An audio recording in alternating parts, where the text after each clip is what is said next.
perfeição não existe, mas é importante a busca pela perfeição. Pode parecer um contrassenso, mas é uma espécie de lema de vida para o diretor de futsal do Sporting Clube de Portugal. Lá está, um homem exigente, exigência que tem dado frutos. Uma secção cheia de títulos, falta apenas o de campeão da Europa. Será que ele tem esse espaço reservado lá em casa, num rol de medalhas enorme que foi conquistando desde o ano 2000, quando entrou para o clube? É o que vamos perceber quando o Miguel Albuquerque entrar hoje pela porta de Ezá.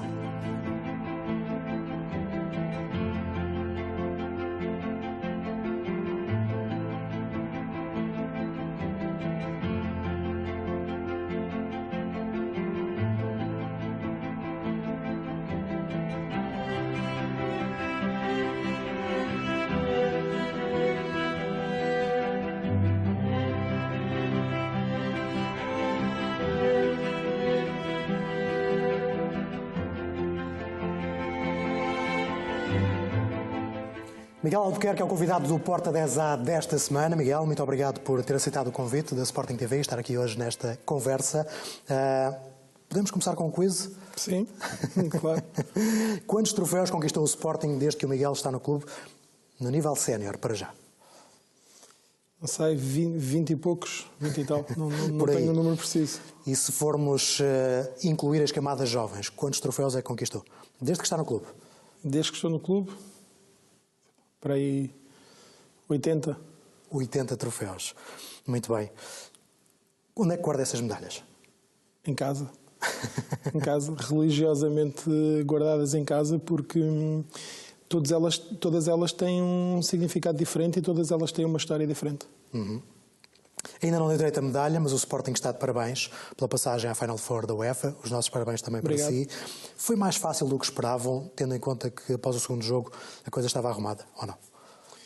Não, o grupo acabou por ser mais fácil. O Sporting acabou por fazer o seu papel normal, que foi ganhar os 2 primeiros jogos, e depois a conjugação dos resultados dos outros jogos fez com que nós nos conseguíssemos apurar à segunda jornada.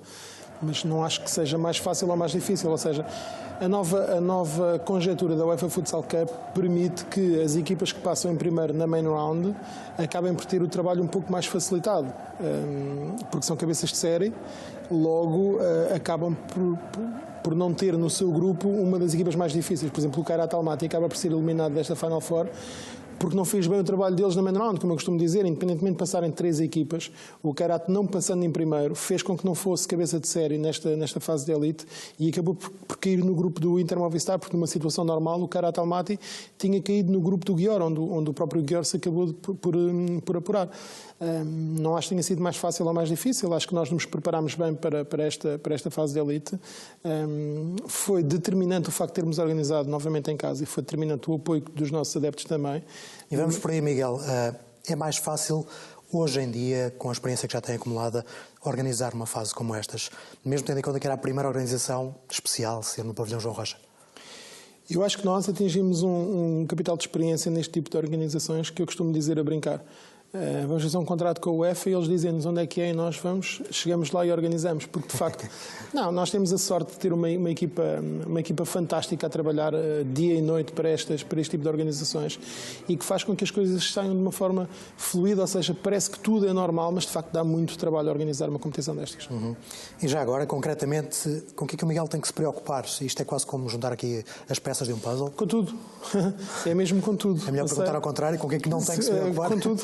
Contudo, eu dizia no outro dia a brincar que durante esta competição agora houve um momento em que nós pela nossa comunicação rádio, alguém me dizia, pelo rádio me chamava e me dizia acabou os pacotes de açúcar no gabinete da organização, ou seja, eu disse ok, vou já correr comprar açúcar.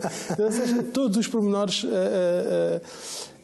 pormenores têm que ter atenção a todos os pormenores, mas depois tem a vida muito facilitada por ter um conjunto de gente muito, muito competente a trabalhar connosco. E o Miguel ainda celebra estas conquistas como se fosse a primeira vez, ou as coisas já não são bem assim? Não, foi o que eu disse há pouco, todas elas têm um sabor especial e para mim é sempre a primeira. Mesmo este tipo de organizações, todos os títulos que se ganham no Sporting, todos eles têm um sabor especial. E quando se conquista algo, tem que sempre isto em mente e naquilo que é o meu dia-a-dia. O momento imediato àquela conquista é o momento de nós saborearmos o facto de termos conseguido realizar um dos nossos objetivos, mas a minha mente está sempre no próximo objetivo. E falaremos certamente sobre esse próximo objetivo, mas para já vamos recuar um bocadinho no tempo, até ao momento de uma das celebrações que já aconteceu esta época, o troféu Supertaça. Vamos ver as imagens da Sporting TV também. Peço-lhe, por exemplo, Miguel, sensações de viver um momento como este. Esta Supertaça, para mim, acabou por representar muito, porque foi o primeiro troféu que voltámos a conquistar depois do castigo que eu tive. Portanto, acabou por ser o primeiro jogo que eu estive no banco depois Exatamente. Do castigo. Portanto, acaba por ter um significado também, não de vingança, porque não acho que existe aqui vingança, mas também não tínhamos que provar nada e não temos que provar nada a ninguém, temos que provar a nós próprios. Mas acabou por ter esse sabor especial daquilo que foi o regresso depois do castigo. Foi o pior momento da sua vida desportiva, estar de fora tanto tempo, 14 meses? Foi o pior momento da minha vida desportiva por várias coisas. Primeiro, por uma situação que nunca devia ter acontecido e que não pode acontecer. Depois, pelo sentimento de injustiça. E depois, porque nestes processos há sempre um conjunto de coisas que não se podem contar e a verdade fica só de um lado. Mas foi de facto o pior momento da minha vida desportiva. Era complicado estar numa posição diferente, digamos assim, a acompanhar os jogos do Sporting? Era complicado estar numa situação diferente e era muito complicado viver dia a dia com sentimento de injustiça. E isso deu-me sempre mais força para trabalhar, mais força para continuar a lutar. E se de facto o objetivo era tentar me afastar para que o Sporting ficasse mais frágil, não vale a pena, porque o Sporting não é o Miguel, o Sporting é um todo, e com Miguel ou sem Miguel o Sporting ganhava antes de mim, continua a ganhar comigo e há de continuar a ganhar no dia em que o Miguel não estiver aqui. Víamos-lo há pouco a celebrar com os jogadores as imagens que mostrámos há pouco, mas nem sempre o vemos naquela situação. Porquê? Porque acha que o palco é para os jogadores? Porque acho que eles são os verdadeiros artistas e acho que enquanto líder tem que sair para a frente na defesa deles, e eles sabem isso. Sempre e quando é preciso defendê-los, sou o primeiro a defendê-los. Sempre e quando é preciso apontar o dedo, sou o primeiro a apontar-lhes o dedo. Mas tanto os defendo no sítio certo como lhes aponto o dedo no sítio certo. E depois há momentos em que eu acho que são efetivamente deles e eles é que são meritórios de todo este sucesso. E consegue separar o diretor do adepto nos momentos de maior emoção? Consigo. Não é fácil, mas consigo.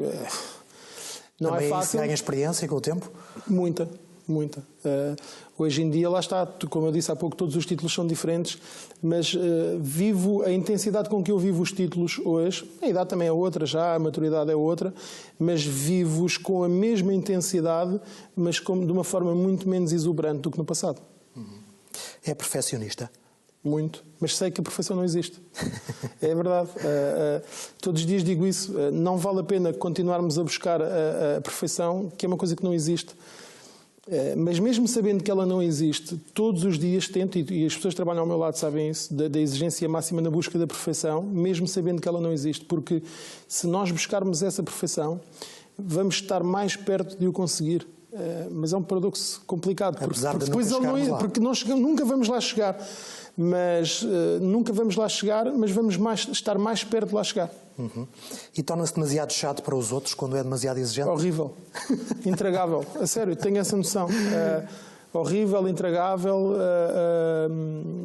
porque sou muito exigente comigo próprio, logo acabo por ser muito exigente com quem trabalha comigo.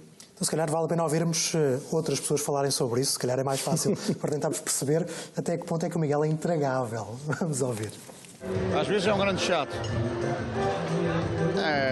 Tem a cultura de exigência que nos incuta em todos nós, que nos tenta contagiar a todos. Acho que também, felizmente, somos todos um pouco assim. Mas o Miguel é assim também. Mas acho que isso é um ponto positivo de quem lidera um departamento tão grande e com tanta gente envolvida que que é necessário essa energia contagiante de exigência. E esse para mim é a principal característica dele. Espero que não mude e que continue assim no futuro. Já lá vão muitos anos, já vão 16 anos de João Matos e Miguel Albuquerque, e é notável o trabalho extraordinário que ele tem feito por esta secção, por todos nós.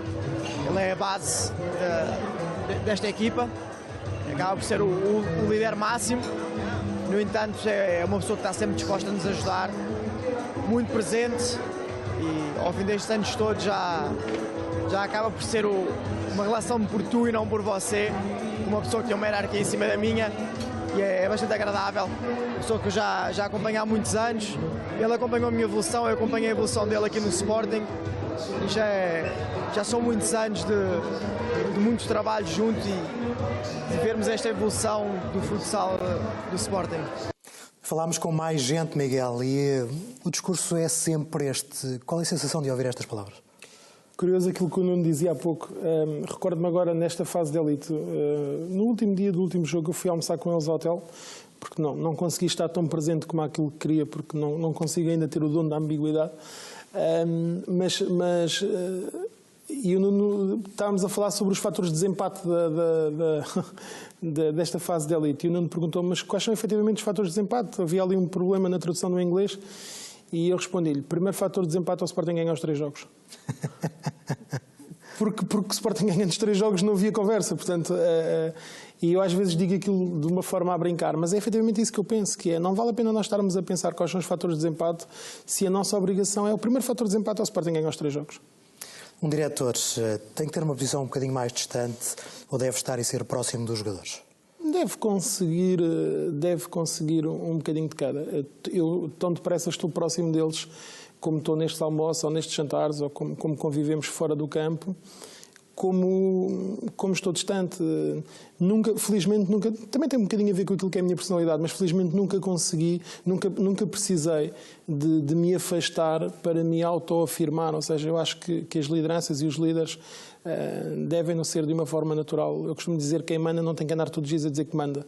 Manda de uma forma natural e tem que ser reconhecida, e essa liderança tem que ser reconhecida por todos de uma forma natural. É intrínseco, há pessoas que não nascem para liderar. Eu não sei se nasci ou não para liderar.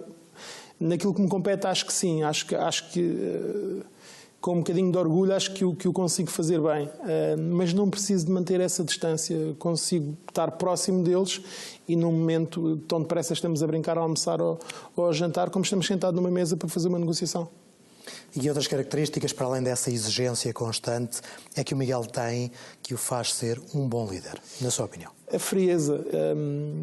Muitas das vezes, a minha mulher às vezes assiste a conversa e diz-me assim, mas conversas normais de casal, que diz, mas aquele jogador é tão bom rapaz, mas agora vais mandá-lo embora. E eu posso gostar muito dele, mas há uma coisa que está a estar sempre acima de mim ou acima de uma amizade, que é o Sporting Clube Portugal. E aí são os momentos em que eu tenho que decidir com a razão e não com o coração. E eu acho que isso eu consigo fazê-lo bem. E sempre foi assim na sua vida pessoal também? Às vezes na minha vida pessoal não sou tanto assim como eu quero ser, como eu sou na minha vida profissional, mas sim. Não sei, porque se calhar às vezes porque o cansaço já é tanto que muitas das vezes na minha vida pessoal, até às vezes na educação da minha filha, costumo dizer isso, que é, às vezes já estou tão saturado que já não estou para me chatear, que é, pronto, é assim, e na minha vida profissional não o consigo fazer. Mas sim, obviamente tento levar a minha vida pessoal muito pelo aquilo que eu levo a minha vida profissional. Imagina a sua vida sem o futsal, como é que seria? O que é que estaria a fazer hoje? Pois, não sei. Estaria a fazer outra coisa qualquer, mas não imagino, porque a minha vida cruzou-se com o futsal muito cedo. E há momentos na vida em que nós tomamos opções que depois se reflete para toda a vida. E eu tomei essa decisão em 2001, 2002, na altura em que fiquei a tempo inteiro no Sporting. Foi uma decisão difícil na altura, mas se calhar se eu não tivesse tomado essa decisão nós estávamos aqui hoje a falar. Uhum. E o que é que o futsal tem de tão especial enquanto modalidade? Eu sou um amante de todas as modalidades, seja o futsal, o hóquei patins, o basquete, o handball, o futebol. O futsal, porque é uma modalidade, eu acho que é uma modalidade apaixonante, é uma modalidade com muitos golos, é uma modalidade com incerteza, é uma modalidade, se me perguntarem se eu prefiro ver um jogo de futsal ou de futebol, eu prefiro ver um jogo de futsal, porque sei que a incerteza no resultado é maior, o jogo tem mais intensidade que o futebol, e depois acaba por ser uma paixão, é um bocadinho, existe uma frase que é futsal é paixão, e eu acho que isso aplica-se bem a mim. E jeito para jogar futsal, há aí algum ou não? Pouco, pouco. Digo isto muitas das vezes a alguns jogadores do Sporting. Eu com os vossos pés e com a minha cabeça era o melhor jogador do mundo. Não tenho dúvidas nenhumas. Simplesmente não consigo ter a habilidade deles. Mas faz uns joguinhos com amigos e com o Sim, staff, joguei quando era mais novo, mas a habilidade de facto não era muita, portanto rapidamente deixei de jogar. Qual era a posição já agora? Guarda-redes. Guarda-redes. Sim, mas rapidamente deixei de jogar e enverdei por outras coisas que não dava mesmo. Não percebi que ali não fazia futuro. Já agora continuamos a recuar um bocadinho no tempo. Também era daqueles miúdos que andava com a bola debaixo do braço ou nunca passou por isso? Sim, andava. E depois, curiosamente, o futsal aparece muito cedo na minha vida por isso mesmo, porque os meus pais, eu vivia em casa dos meus pais, nós morávamos na zona de Queluz e depois mudámos para Odivelas, para os Bons Dias. E os Bons Dias era um bairro tradicionalmente de futsal. Havia muitos torneios de futsal, havia 2 equipas de futsal que jogavam federadas na altura, no início do futsal, na altura do futebol de 5. E comecei-me a interessar, quando fomos viver para ali, comecei-me a interessar pelo futsal e via todos os torneios e via todos os jogos. Pronto, e depois aquilo foi crescendo e o futsal acaba por se enraizar na minha vida um bocadinho por isso também. Depois há 2 ou 3 pessoas também durante esse crescimento que foram importantíssimas para aquilo que é o meu gosto hoje em dia pelo futsal. Uma pessoa que eu acho que eu tenho que referir aqui, que foi o Carlos Nunes, foi treinador de júniores do Sporting e na altura foi treinador de séniores dos Bons Dias, e que passávamos horas a fio a falar de futsal, e foi alguém que me fez beber muito de futsal.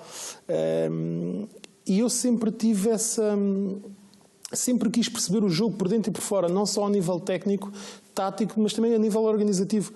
E isso, se calhar, fez com que eu chegasse onde cheguei. Uhum. Ainda teve vocação de treinador, não é? Durante algum tempo. E tive. Camadas Jovens, Brinca na Areia, Bons Dias, Odivelas. Sim, durante muitos anos, Camadas Jovens, fui selecionador distrital da Associação de Futebol de Lisboa, tenho curso de treinador de nível 2. Mas não era exatamente aquilo? Não, porque a liderança e a organização sempre foi algo que me fascinou. E quando vim para o Sporting, acabei por... No dia em que entrei no Sporting, defini objetivos na minha vida e achei que tinha chegado onde eu queria chegar. E dizia há pouco, eu recordo-me de ver as primeiras equipas de futebol de 5 do Sporting a jogar no ringue dos Bons Dias, nos campeonatos nacionais, e olhava para aquilo. O Sporting era já na altura uma referência e fascinava-me o facto de tentar perceber como é que seria aquilo por dentro, qual era a realidade do Sporting. E um dia tive a felicidade de chegar a este clube e perceber efetivamente qual era a realidade do Sporting. Foi no ano 2000, já lá vamos, mas antes, ainda na parte de treinador, também era muito exigente com os miúdos na altura? Sim, era, mas depois cheguei a uma determinada altura que aquilo me aborrecia, ter que estar a planear treinos e ter que estar a... Na altura ainda se jogava à chuva, não, aquilo não era para mim. Achei que efetivamente tinha que escolher outra coisa. Muito bem, como é que reagiu quando recebeu o convite do Sporting? Lá está, no ano 2000. É curioso, eu vim para o Sporting no ano 2000, eu tinha estado com o Paulo Fernandes a treinar a equipa dos Bons Dias no Campeonato Nacional. Tínhamos saído, tínhamos feito um primeiro ano brilhante, segundo ano, a época não estava a correr bem, nós saímos em fevereiro. Na altura o Paulo veio logo para o Sporting novamente, quando ele tinha saído do Sporting para os Bons Dias, o Paulo regressou logo ao Sporting para adjunto do Orlando Duarte e eu fiquei aquele tempo de fevereiro até junho, julho mais ou menos, sem fazer nada a nível desportivo. E recebi o convite pelo Paulo Fernandes, através do Orlando Duarte, que disse que gostava que eu viesse trabalhar para o Sporting com ele. Numas funções completamente diferentes daquilo que eu estava habituado. Na altura eu trabalhava com o Paulo como treinador adjunto e quando vim para o Sporting em 2000 trouxe um bocadinho a cara, porque era para fazer um trabalho de estatística, observação, mas achei que era a minha grande oportunidade de chegar ao Sporting. E no dia em que entrei neste clube, acho que agarrei com unhas e dentes essa oportunidade e coloquei em mim próprio a fasquia demasiado alta. Demasiado alta não, coloquei a fasquia de onde eu queria chegar. E eu acho que a minha vida pessoal resta um bocadinho por isso também, por objetivos. Diariamente coloco objetivos na minha vida e gosto de os atingir. Então hoje felizmente consegui ir atingindo todos. Mas a minha entrada no Sporting acaba por ser curiosa, porque é pela mão do Orlando Duarte E, curiosamente, quando eu assumo a direção-geral do futsal, a minha primeira decisão foi o afastamento do Orlando Duarte como treinador de Sporting. O mundo tem destas coisas. A tal frieza foi absolutamente necessária? Completamente. Completamente. Isto foi há 4, 5 anos, eu tinha 37 anos. Primeira grande decisão enquanto diretor de futsal do Sporting. Afastar alguém que tinha o currículo do Orlando, e não é nada pessoal, obviamente, era uma decisão meramente estratégica da minha parte, não tenho nada pessoal contra ele, simplesmente não era aquilo que eu queria para o futsal do Sporting. Mas afastar o Orlando Duarte, que tinha e tem o nome como um dos melhores treinadores nacionais, um dos melhores treinadores do mundo, e contratar alguém como o Nuno Dias, que não tinha referência nenhuma, a não ser o facto de ter treinado no Instituto Dom João V, acabou por ser uma decisão arriscada. Correu bem, mas podia ter corrido mal. Mas também ninguém me desviava daquilo, porque eu tomei essa decisão, e hoje posso confidenciar isso, eu tomei essa decisão quando o Sporting perdeu a meia-final da UEFA Futsal Cup em Barcelona com o Barcelona. O Orlando estava a chegar ao final de contrato e tinha mais um ano de opção e eu achei que o futsal do Sporting precisava de algo novo. Precisava de um abanão, precisava de sangue novo, precisava de alguém que quisesse tanto ganhar como eu. Não que o Orlando não quisesse ganhar, mas precisava de desafios novos. E tomei essa decisão, recordo-me perfeitamente, em Barcelona. A primeira pessoa com quem eu confidenciei essa decisão foi com o Zezito, que é uma pessoa minha amiga, e partilhei isso com ele. E na mesma noite falei com o Nuno Dias e perguntei-lhe da disponibilidade dele para a próxima época. Portanto, acabou por ser uma decisão arriscada da minha parte. Na altura, recordo-me que muita gente vaticinou o fim do futsal do Sporting. Eu tinha acabado de assumir a direção-geral do futsal e a primeira decisão, afastar alguém com o nome do Orlando e contratar alguém como o Nuno, muita gente vaticinou o fim do futsal do Sporting. Foram momentos difíceis? Muito. Muito difícil? Muito pela pressão. Foi uma pressão muito grande, uma pressão enorme. Todos os dias recebia mensagens, todos os dias recebia telefonemas, todos os dias recebia e-mails. Tentaram-me dar 10 treinadores diferentes. E muitas das vezes ia para casa a pensar nisto. Mas será que é esta a decisão correta? Mas a minha teimosia fez-me que, ok, se me estampar contra a parede, vou-me estampar com as minhas convicções e não com as convicções dos outros. Muito bem, já vamos continuar a falar do papel de diretor do futsal do Sporting. Antes disso, e porque passou por várias fases neste departamento, proponho que haja novamente alguém que o conhece muito bem, que possa falar também dessa evolução e desses tempos mais antigos no Sporting. Vamos ouvir. Eu conheci o Miguel Albuquerque quando cheguei ao Sporting e temos uma amizade, somos bastante próximos. Eu conheci o Miguel praticamente mexia em sites e fazia os vídeos do Sporting na época. Eu acho que o Miguel se ambicionava chegar a ser diretor do Sporting de futsal. Pouca gente sabia, a verdade é que era um rapaz novo que andava ali e que fazia muitos vídeos pra gente e ajudava a gente em muitas coisas. Mas se tornou nesse excelente diretor que vem fazendo a modalidade do futsal cada vez maior. E a gente agradece quando pessoas desse nível, que gostam realmente do futsal, contribuem para que a modalidade cresça. E ainda bem que está do nosso lado. Não revelava muito essa vontade de ser diretor, ou isso foi algo que também foi evoluindo em si? Como hoje revela muito pouca gente aquilo que são as minhas ambições futuras. Eu não estaria a ser hipócrita se disser que presumo que não vai revelar aqui hoje. Não, mas a única coisa que eu disse há pouco, continuo dia após dia a fazer a minha vida com objetivos faseados. E continuo com objetivos. Quero chegar a um ponto onde eu vou dizer que não tenho mais nada para dar ao Sporting. Falta um título para dar ao Sporting. E quando esse dia chegar, vou passar à próxima fase da minha vida.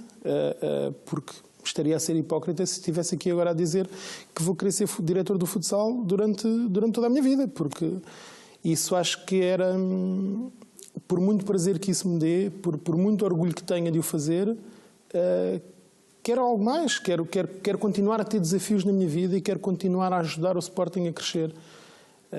Eu, quando passei para diretor de futsal do Sporting, o Sporting tinha 4 equipas em competição e o Sporting agora tem 13 equipas em competição oficial, fora as escolas de formação que tem pelo país, que já lhe perdi a conta.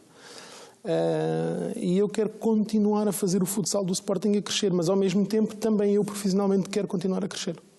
Vamos ter que aguardar, pelos vistos. Muito bem, Miguel. Sem nomearmos, sem darmos nomes, qual foi a negociação mais difícil que teve para trazer um jogador para o Sporting?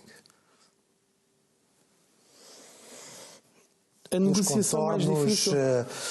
Enfim, não sei. Qual será o critério para isso? O contrato não foi mais difícil porque ele diz que não sabe negociar, o Nuno Dias.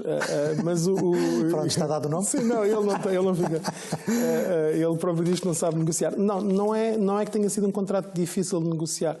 É um contrato com muita... Como ele disse, ele próprio também gosta de desafios e eu também gosto de desafios, e eu acho cada vez mais que os contratos têm que ser feitos por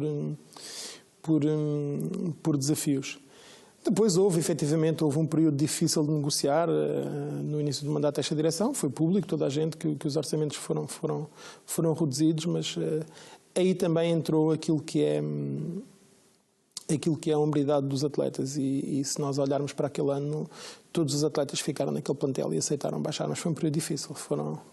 Como eu costumo dizer, parecia o atendimento da Segurança Social, que eu tinha ali umas senhas e atendia 30 em 30 minutos, chamava uma senha.